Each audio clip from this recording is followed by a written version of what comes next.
What's up, assholes? Welcome back to another Ren-free Sunday Special. That's Ren-free, F-R-E-E. No Ren-free, because we're not playing. Because of Ren-free. Again. Now, you did get a gameplay video this week. Some Queensguard. Thank you for the good response to that. It was nice to get some gameplay out, but like I did say in that video, don't expect too much of it until the next patch. So even though we're not playing today, I do have a deck open because I just want to quickly shout out my alchemy deck.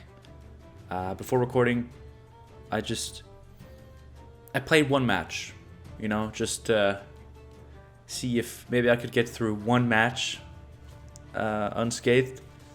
I queued right into double cross Ren-free, but they didn't draw their Ren-free. And even if they had, I don't know if it would have helped, because I 2-0'd the ever-living shit out of them. Granted, I had good draws.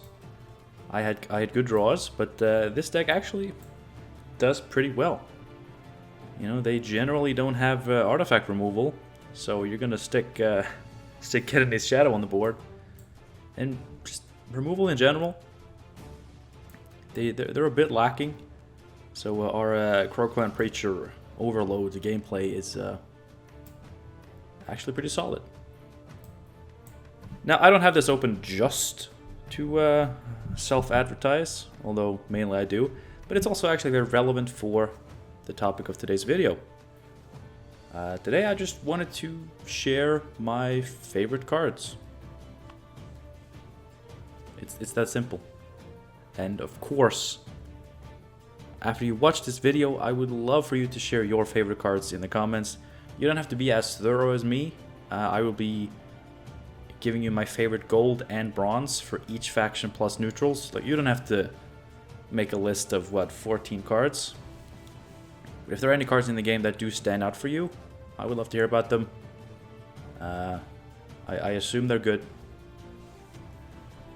But if your favorite card is Ren-free, maybe wait a few weeks before you admit to that. I mean, if your favorite card legitimately is Ren-free, I won't judge. I won't judge. Alright, so I've made a list. I have prepared. But we're going to start off with Skellige, because both my favorite Skellige cards are actually in this alchemy deck. Which, does partially explain why I love this deck so much. So we're going to start with the gold. But by the way, I'm basing my favorites. It's based on it's a mixture of things. Like, it's not just which ones I enjoy playing the most. It's not just which ones are the strongest. Because very few of these are actually going to be the strongest in their respective categories, I think. It's just cards that I like the all-around design. I like that they exist in the game. And like with the first one here, it actually does have some sentimental value that really only I can like no one else can really relate to why like one of the reasons why Fulmar is my favorite Skellige Gold. For those who don't know, I got the honor of revealing this card during the reveal season for Price of Power. And that was a huge deal. I mean, I'd revealed like 3 cards before that. 2 of them were absolute garbage. One was Bear Witcher Quartermaster, which is a cool card. I do like that card. It's not on this list. But getting a legendary card, a Skellige legendary, and honestly, such a sweet card. So, Fulmar. Now, he's not just my favorite because I got to reveal him, although that does add some sentimental value. This card represents just so much of what I appreciate in the game. First of all, he's 12 provisions. I have this weird thing where I think cards that cost more than 12, I just think they're too expensive. And I like playing them a little bit less. because I think they're too expensive. I like 12 at the top of my deck. I know we can't always have it that way, but there's just something satisfying about having 12 provision cards at the top of my deck. He plays for good value on deploy. He plays the Tears of Siren, which will usually play for 6. He has a 6 body, that's 12 for 12. Pretty solid. Very synergistic. He plays an alchemy that spawns rain. He's a druid. Like, there's just so much going on. And this will also be very much apparent in my favorite bronze from Skellige. It's the fact that it does so much. It has so many like points of synergy to it. And like the order effect. It's quite unique. I dare to say. Replacing rain with storm. It's one of those effects that sometimes won't matter for shit. Other times it'll be absolutely huge. And I think for the general power level, like the average power level of this order ability, I think Fulmar being 6 power and playing for as much as he does on deploy, I think he's like very well balanced. It's just, I love everything about Fulmar. Like literally, there's not a single thing about this card I would change. Now, sure, I would like him to be better, but I wouldn't change anything here. I would just nerf other broken shit. So Fulmar is looking a little bit better.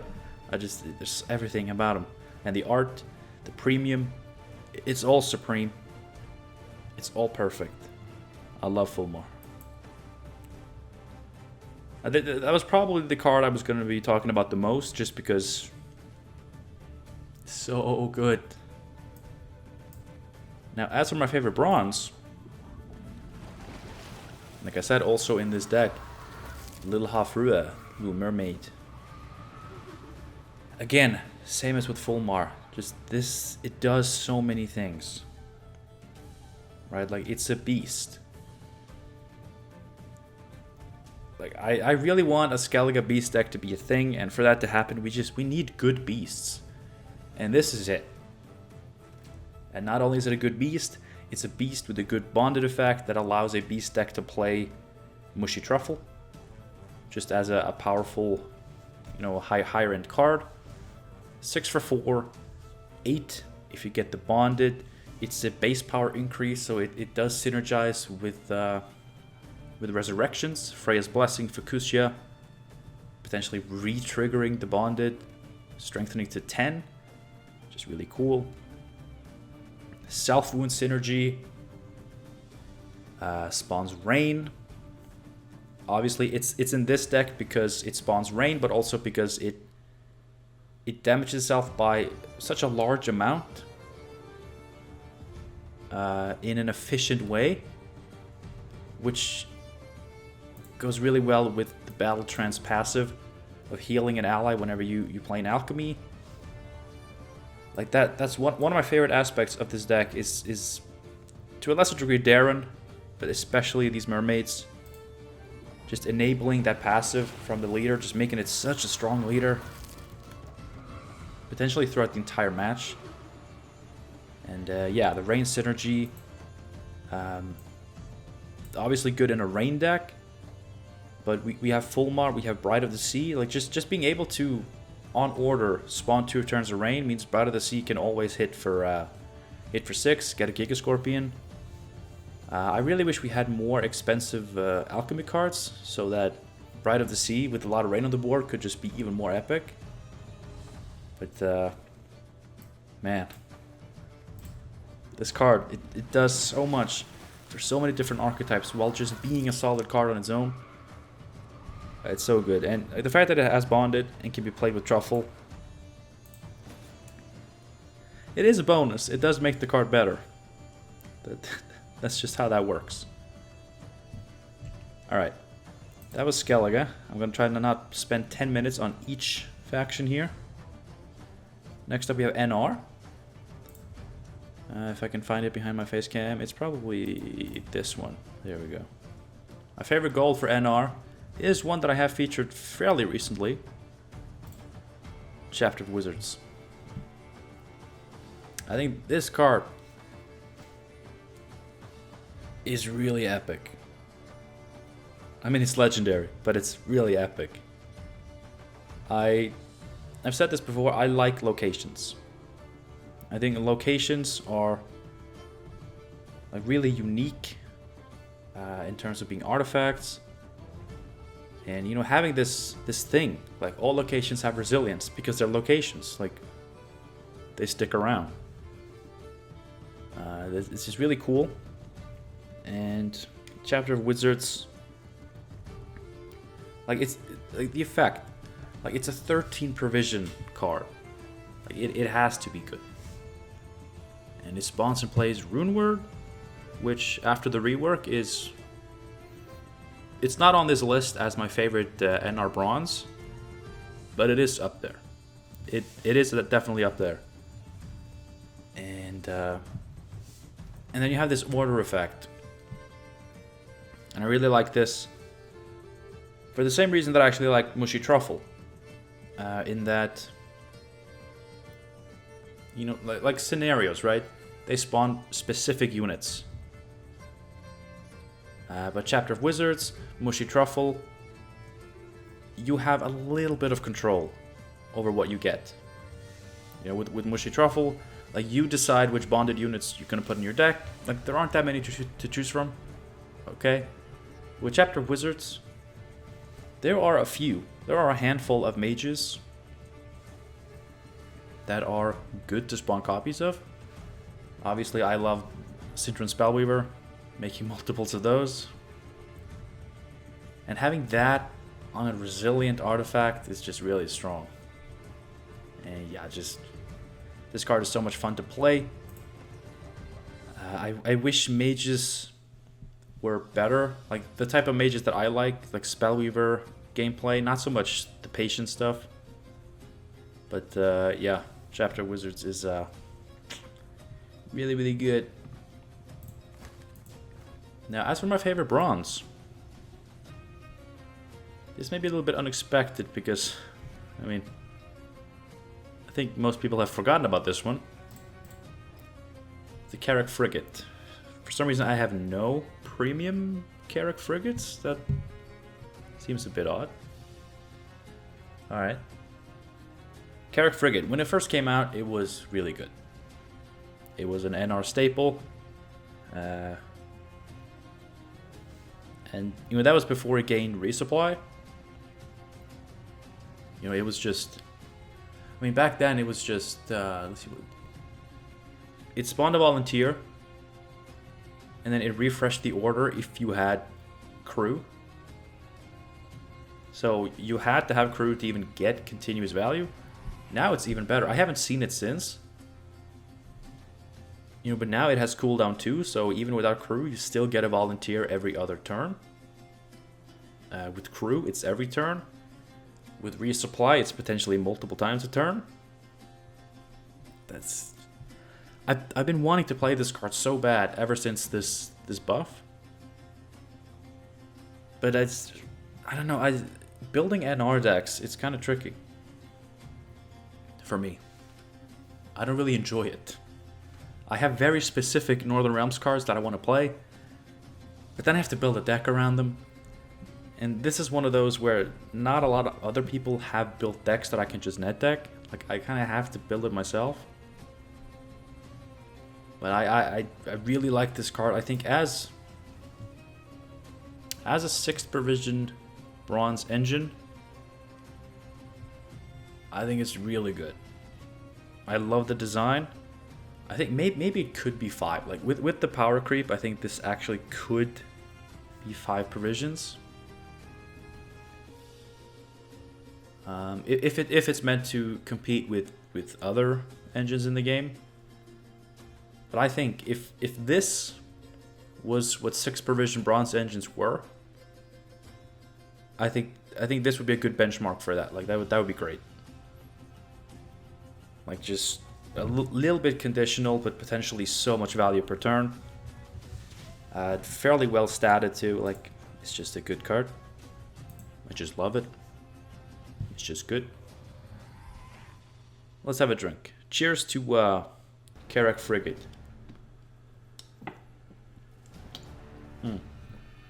Alright, next up. Scoia'tael. Now, famously, Scoia'tael has been one of my least favorite factions for almost as long as this game has existed. It was my least favorite until Syndicate came into the game. But now it's not even my second least favorite. I think it actually beats.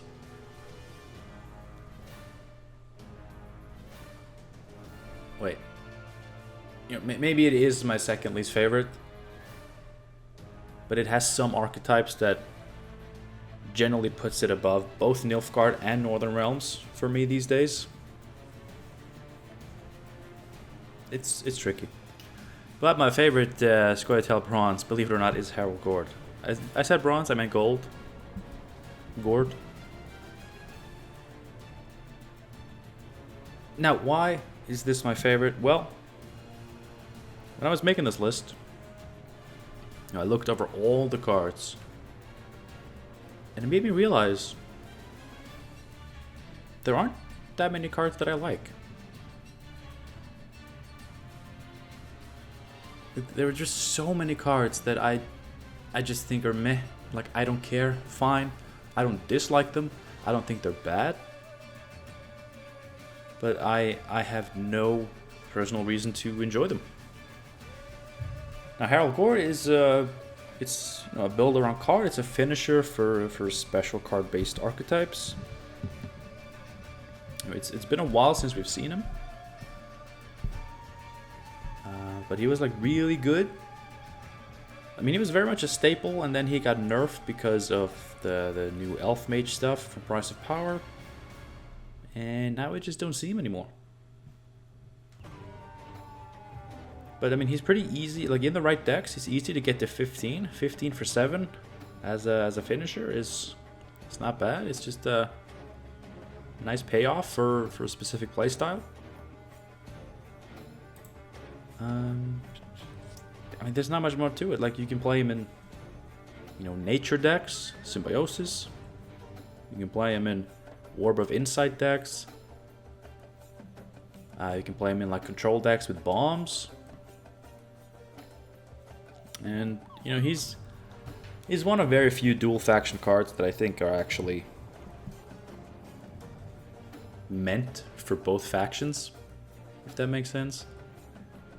Like, I know he's never really been that popular in Syndicate, but in a crime deck, which is definitely a thing, he's just as good of a finisher as in Scoia'tael. 15 points, Crown Splitter, Dwarf. So not much to say. I mean, he kind of wins by default because there are not that many Scoia'tael golds that I like. But I do think this is an actual cool card. It's not just because everything else sucks. Like, I do actually like him. He's pretty neat. Speaking of neat, a brand new card in the game. Where is it? I could just search, but then I have to use my keyboard. There it is. Chameleon. Beautiful art. Awesome effect. Like, this should be like the benchmark design for supporting cards. Like, it's one of the most harmony cards in the game without even having harmony itself, because of what it does. And it's like, it has a limitation. It reduces its own base power by 1 every time. You can only bounce it 3 times for a total of 4 deploys, but each time you're triggering harmony and potential other cards like Cat Witcher Mentor, Milva. It's such a good card.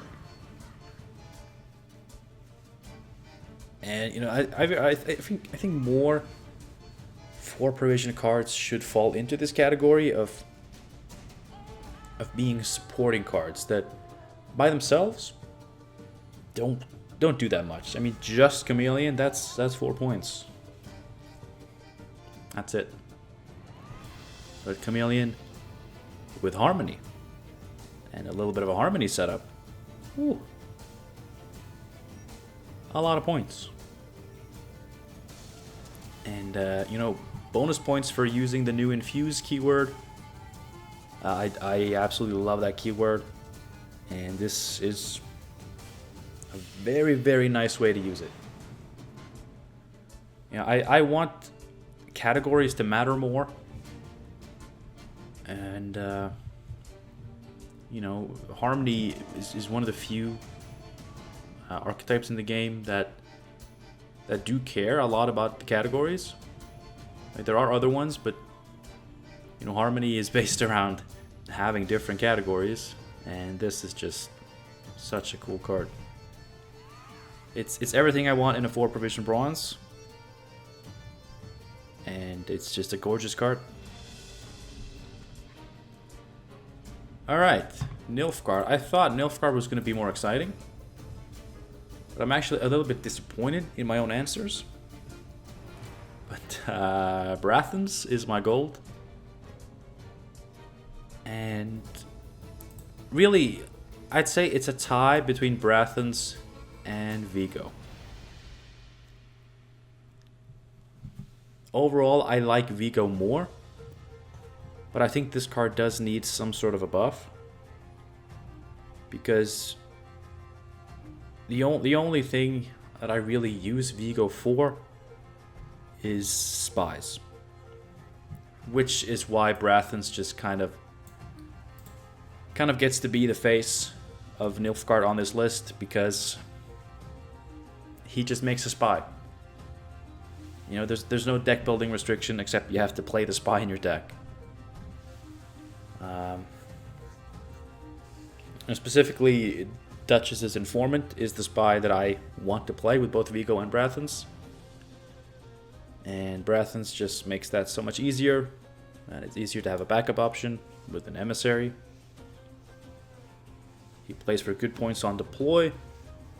I feel like, you know, very similar to Fulmar in terms of his deploy value versus not a spectacular, but definitely significant engine potential. You know, usually you can kill him with 6 damage, which I don't think is too unfair. I mean, this guy's been really back and forth in terms of power level, like buffs and nerfs. That's just because when he's good, he is in every Nilfgaard deck. And then you feel you gotta nerf him, but then,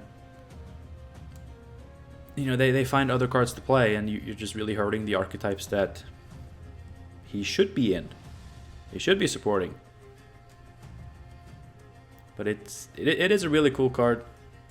Another gorgeous art. And like I said, I generally prefer Vigo. Vigo's ability, I think it's a more interesting ability, more unique. But like 98% of the time, I just want to play a Bronze Spy. So Brathens just takes it because he's more consistent, overall more powerful, and yeah. Now as for the bronze, I thought about putting Duchess's Informant, but honestly it's Experimental Remedy. And one of the major reasons for that is because it does allow me to play more Informants, but it's also just a little bit more flexible. You know, I love Assimilate, I always have. And I like the type of Assimilate where you really try to copy your opponent's combos, or at least play out combos from their faction. And this is just a great, I think, appropriately costed card that lets you gain access to your opponent's bronze units. But it does also have that additional ability of being good with spies, bronze spies. So it's not just an assimilate card, it's also kind of a spies card. And honestly, much like I think Freya's Blessing, like not every deck needs Freya's Blessing. Not every Skellige deck. I'm a little bit tall here, aren't I? But I think in terms of being an alchemy card, I think it's one of the better ones. And I feel like this is one of the better tactics. Because it's one of the few that isn't just RNG or damage. It has a little bit more agency to it. And it's just a cool card. So I'm definitely choosing that. Nilfgaard bronzes. I was looking through these. Like, there are some good ones. I like Turncoat. I really like Van Morlham's Servant. I did actually consider this. But overall, they're actually kind of disappointing. Which is a shame. So I think really make Nilfgaard Soldiers the thing, please. I think we all just want to see something else in Nilfgaard. But for now, let's set Nilfgaard aside and we'll get some Syndicate cards. Syndicate, definitely my least favorite faction. My least played faction. Part of that is that additional element of you actually have to get invested, pun intended, into this unique system of the coins. I have a little bit of beef with Syndicate because I just feel like they introduced it at a time where I think the last thing Gwent needed was another faction. Like, dedicating an entire expansion to just a new faction when the game was in such a rough state, I think that was a mistake, and I feel like dedicating an entire expansion to that and then having to dedicate 1/6 of every expansion later to that, I just feel like it has hurt the parts of the game that I enjoy a lot more. But there is a lot of cool stuff in Syndicate. If you like Syndicate, I don't mean to say that you're wrong. You're not. They have a lot of unique archetypes. And they do have a lot of cool cards. There was more competition here than when I decided my Nilfgaard favorites. Well, I'll put it like that. But what I landed on was Cleaver. When it comes to Syndicate, there are two archetypes that I really actually can say that I like and I want to play, and that's Firesworn and Intimidate. And Cleaver obviously is the daddy of Intimidate. We had seen Intimidate 2 and Harmony 2, Assimilate 2. Cleaver takes it to the next level. He actually goes to Intimidate 3 if you have 2 adjacent Crown Splitters. He has an efficient fee, 4 coins for a 5 strength unit with a shield. He spawns and plays a crime. After they introduced the 13 unit minimum, having decks being reliant on playing special cards, it seemed like a little bit like, okay, it's a thing. We can have 12 crimes in our deck, but that's not really enough. But Cleaver is a unit that spawns a crime. Like the Shady Vendor, another unit that spawns a crime, which allows Intimidate decks to definitely play more than 12 crimes a match, and it just makes them a lot better. And yeah, it's just good fee, good deploy, good passive, cool art, cool character in general. And I think it's just such a solid card for an archetype that I really enjoy. Shout out to Hemmelfart for pretty much all the same reasons. Like I said, Fire Sworn is another archetype in Syndicate I actually like and enjoy playing. And, you know, he does like the same thing. Like good deploy, good passive, just all around good support for the archetype. And he also spawns and plays a crime, so he actually does potentially have a spot in crime decks.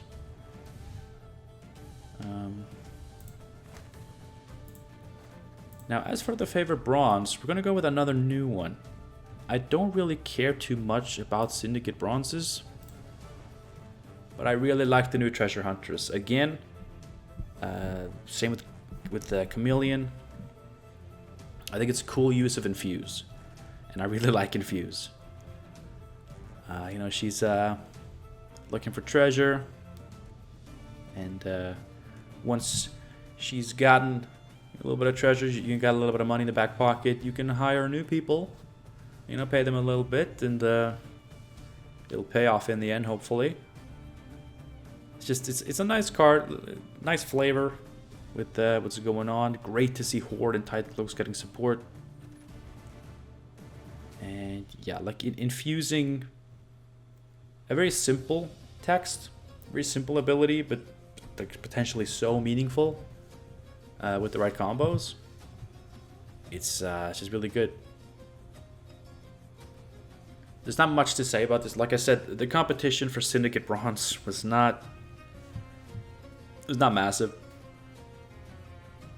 And this one, just because it's a cool card. It is a really cool card. I think it's well statted. And it supports, you know, not the two archetypes that I said I cared about the most, but one that I did want to see support for. Even though I'm not super interested in playing it myself. So, Treasure Hunters. Good card. Alright, monsters.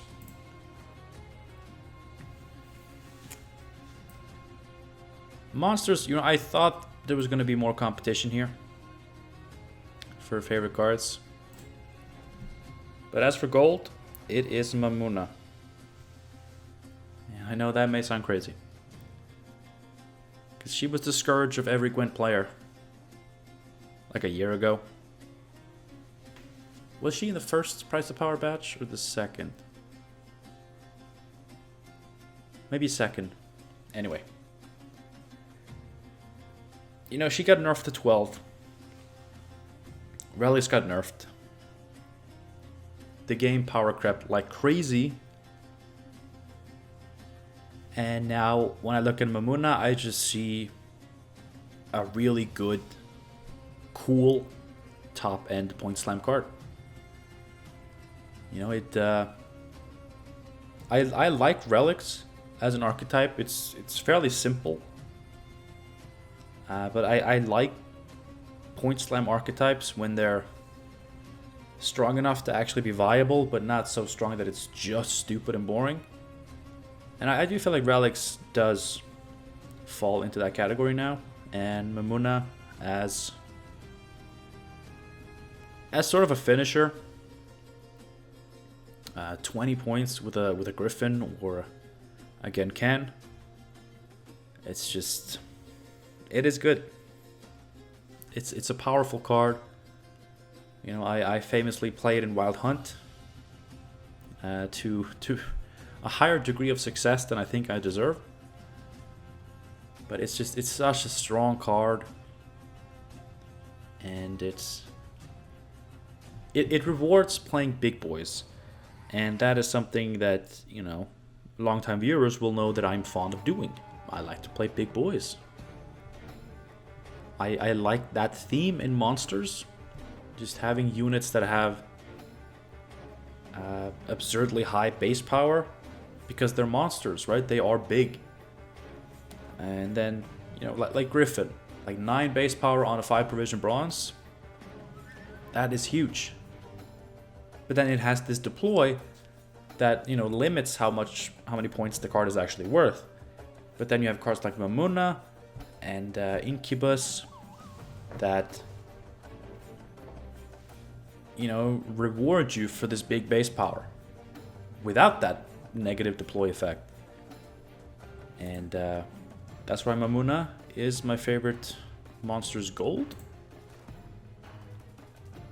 Now, I did mention Incubus, and I want to give an honorable mention to Incubus as favorite bronze.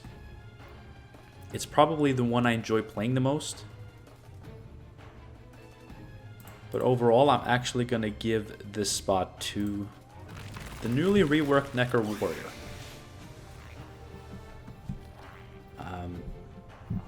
I tweeted this, actually, when we got the monsters reveals for Black Sun.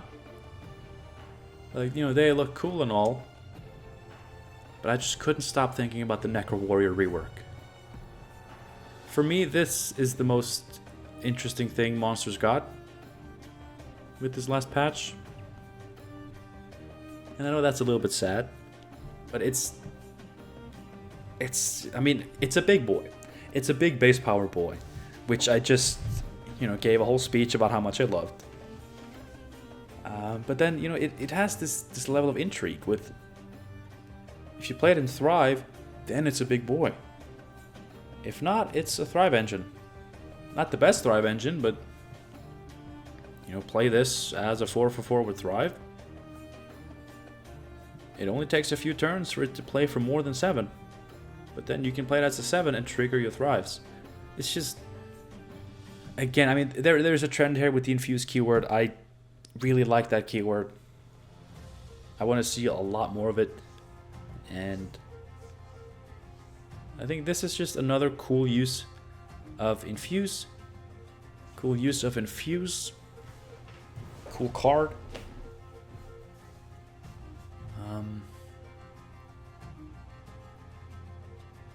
I like 7/4s. That's another thing. I like them.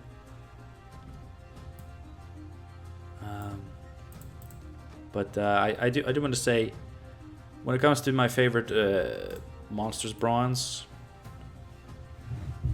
competition, I mean, there was some competition. Like I said, Incubus I really like. I like Griffin a lot. I like Ghoul a lot. Giant Toad is really cool. But there's not too much going on with most of these cards. But Necker Warrior, it's interesting. I think this may sound weird, but I think it has the perfect amount of card text. Does that make sense?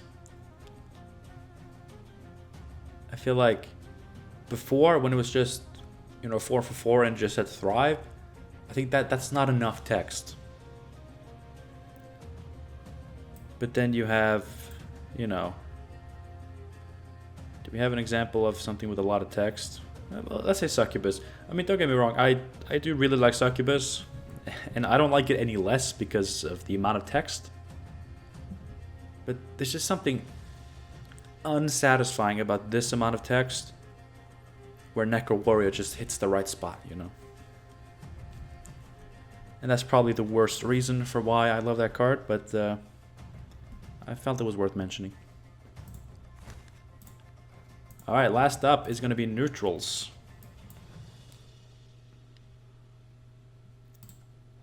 Mushy Truffle. I've mentioned this card before in this video, and I just love it. You know, it's a location. I mentioned how I love locations, and I love how you have a little bit of control over what it spawns. It doesn't just spawn the same thing every time, no matter where you play it.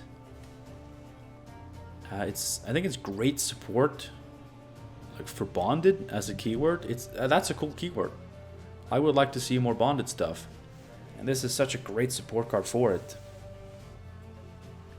And the order to spawn and play Golden Froth, well, I mean, the flavor of it. It's a bar, and you play bonded units that like to, you know, stick together, hang out. They're better together. They're having fun, and then you're buying drinks for them.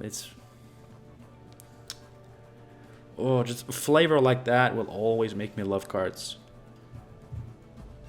like a design like this, honestly, it's what drives me to card games in the first place. I like when, like, the thing that I find so interesting and fun about card games is how you're able to tell stories and, like, create this picture of magical artifacts or locations or people with just a flat image. Well, you know, Gwent premiums aren't exactly flat, but, you know, just a picture with some numbers, some symbols, and just some text. Just like the story that it tells. It's just makes me feel good. And, you know, Mushy Truffle is being used for some less wholesome activities. Illusionists. Not so much anymore. That's just because this is not a unit. So you don't really want to play with Ren-free. But just playing this with, like, the little mermaids. And obviously it's amazing in alchemy. Like, I mean, this was made for alchemy, but it's also, it's good. It's good for other things as well. It's just nice. You know, and I wish I hope we get more bonded cards. You know, more good, playable bonded cards for each faction. Maybe even some neutral ones. You know, when this was revealed, you know, I was fully expecting Wolfpack and Peasant Militia to get reworked into bonded cards. That could still happen. That would be great. And, you know, just have like a bonded toolbox thing going, where your truffle can play whichever bonded unit you need. That'd be nice. But for now, it's just a fun card that I really, really like. Now, neutral cards generally aren't all that interesting outside of a select few. And that is especially true for the bronzes. It's just a lot of different types of removal, some shitty artifacts, the worst units in the game, with some exceptions. But for my favorite bronze, to finish off this video, it's actually Megascope. Another artifact from the same expansion, Price of Power, as Mushy Truffle. And I mean, there's not much to say about this. Obviously, the thing about this card is it can play different roles. It can do different things. And I know some people think that Megascope on a Greatsword is a bit too much for a 4 provision card. I honestly I love it. I love doing that. I love doing it on a Griffin. I love doing it on Citron Spellweaver. You know, various engines. Crow Messengers. Like, there are so many different things you can do with this deck and this card, rather. And as more and more bronze units come into the game, like, this card will always be relevant. Like, if the card has just big base power, this is relevant as a point slamming card. If the card is a really good engine, it's relevant as a way to copy that engine. And it's just a fun card, and I honestly, like, I think copying Greatswords, yes, it's a 10 for 6, but you gotta play Greatswords, and honestly, I think Greatswords have been power crept like crazy, so I think being able to Megascope them is perfectly fair. I think Megascoping Fletter and, like, Messenger of the Sea, I think that's more problematic, but that's more because those cards are maybe a little bit stupid. Maybe. But yeah, Megascope, my favorite bronze neutral card. Because of, you know, the variety of things you can do with it. It's a cool effect. And I like artifacts. I like that artifacts are not just terrible designs anymore. Like some are still a little bit okay, but they're learning. Now, as for just, you know, favorite cards overall, the winners, or the winner, it's got to be my boy. I will never forget Fulmar. He's just too good. Everything about this card is exactly how I want it to be. And that's it. My favorite gold and bronze card of each faction, plus neutrals. What did you think? Do we share some picks? Do you agree with some of them? Do you disagree with a passion? What are your choices? Let me know. I would love to hear them. And yeah, that concludes another Ren-free Sunday Special. We only have one more of these before the patch. But I think I'll continue doing these types of videos just to have some more variance, some more variety. I enjoy doing them, you know, and I get to spend my week thinking about something to do, and then as long as it's Gwent related in any way, shape, or form, I can do it. But I do hope with the new patch that we do get to also do some gameplay, because I do, believe it or not, I do actually enjoy playing this game as well. Not just talking about it. Although I do love to talk. Thank you for watching. Hope you enjoyed. And I hope to see you again soon. Hope to hear about your favorite cards in the comments down below. And if you have any topics you want me to cover here on the Ren-free Sunday Special, do let me know. Until next time, have a good one. And I'll see you soon.